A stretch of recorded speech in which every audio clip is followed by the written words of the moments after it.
Richard Southern joins us once again this hour. Richard, COVID-19 is changing almost every aspect of our lives. We just heard there that frontline worker was living in a hotel so she could be close to work at the hospital. And maybe lots of us are also changing where we're deciding to live during this pandemic.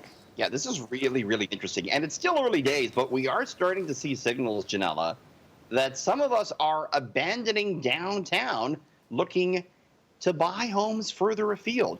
The real estate website Zoocasa says demand for homes in Durham region, sales that is, they're up 8% over this time last year. In Halton region, sales are up 22% over last year. Big spikes as well in other areas surrounding the city, but sales in the city of Toronto down 13% over last year. And it's not just Toronto that's seeing this. A similar trend is playing out in other major cities around the world, like New York, where people are ditching the downtown for the suburbs. And it's as perhaps, Ginella, people realize that, hey, I'm not going to be maybe needing to be in the office 5 days a week, or maybe I don't have to be in the office at all going forward. So why am I going to pay all this money to live downtown? I'm going to go get more space and get a cheaper home outside of the city. Absolutely. I mean, I think people live downtown so they can avoid the commute, as that woman said, avoid, 2 hours, 3 hours commuting in and out, rather, pay to live close to work.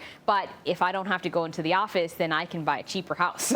It's true, but I think Toronto, this could have some negative effects. Look at all the condos that are still even just being planned or being built downtown. If we see a continued huge shift like this, there could be some trouble for the builders, trouble for the TTC if they're not bringing people down, trouble for the Tim Hortons that sells people their coffee. There's all sorts of knock-on effects, Ginella. I mean, I think there'll always be a demand for downtown. Even if it's less than before, I think there'll always be a demand for downtown. Okay, quickly, a late Italian teenager is on the verge of receiving a revolutionary title.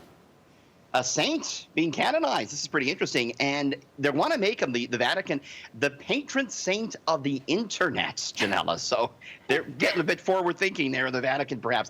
This Italian boy, his name is Carlo Acitos. He passed away from leukemia in Milan. He was just 15 years old when he died. What he did before he passed, he used the family's old small computer, taught himself how to program, and built a website to catalog miracles around the world. Now, in the Catholic Church, to become a saint, you have to be credited with doing a miracle yourself, and apparently he has. He's been credited with healing a Brazilian boy who prayed to him. Wow. Experts say, Ginella, that his canonization would be seen as Pope Francis sending a message that there is a place for technology in the church. That is amazing. Thanks so much, Richard. Have a good one. We'll see you tomorrow. See you tomorrow.